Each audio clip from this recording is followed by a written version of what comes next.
একবার সুবহানাল্লাহ বললে আকাশের জমিনের মাঝখানে সব ফাঁকা জায়গাটা সওয়াব দিয়ে ওই সব আল্লাহ আপনার আমল নামায় ঢুকায় দিবে। খুব চালাক এই এলাকার লোকেরা, সওয়াবের কথা শুই না, লাভ শুই না। সুবহানাল্লাহ, লাভ আছে যেখানে আমরা আছি। মায়ের মূল্য কে দিবে?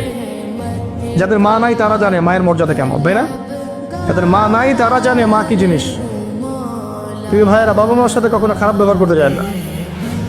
আপনাকে মারুক কাটুক যাই করুক, সম্পত্তি থেকে বঞ্চিত করলেও আপনি খারাপ ব্যবহার করতে চান না।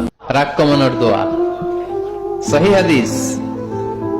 ওই সাহাবী যদি এই বাক্যটা পড়ে তার রাগ কমে যাবে।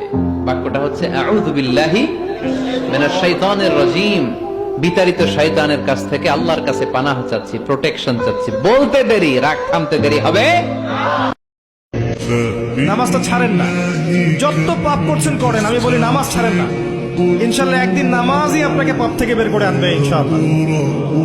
শয়তান আপনাকে হতাশ করতে চাইবে, শয়তান আপনাকে হতাশ করতে চাইবে যে তুই তো গার্লফ্রেন্ডের সাথে কথা বললি, রাতের বেলা পর্ন দেখলি, তুই তো ফ্রি মিক্সিং এ আছিস, তুই মাদক দ্রব্য খাচ্ছিস, তুই কাজে ফাঁকি মারিস, তুই ট্যাক্স আদায় করিস নাই, দুর্নীতি করছিস, তুই আবার নামাজ পড়বি কেন? শয়তান আপনাকে এগুলো বোঝাবে, কিন্তু নামাজ তো আমার সময় পায় না, আমি তো অনেক পাপী মানুষ, এই ধোকায় পা দিবেন না।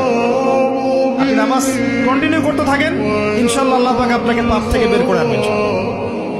ওই নামাজটা যদি ছেড়ে দেন তাহলে আর কোনো হাতিয়ার বাকি থাকবে না। অহংকার করে হেঁটো না, মানুষের অহংকার সাজে না। অহংকার সাজে একজনের, তিনি কে? অহংকার কার চাদর?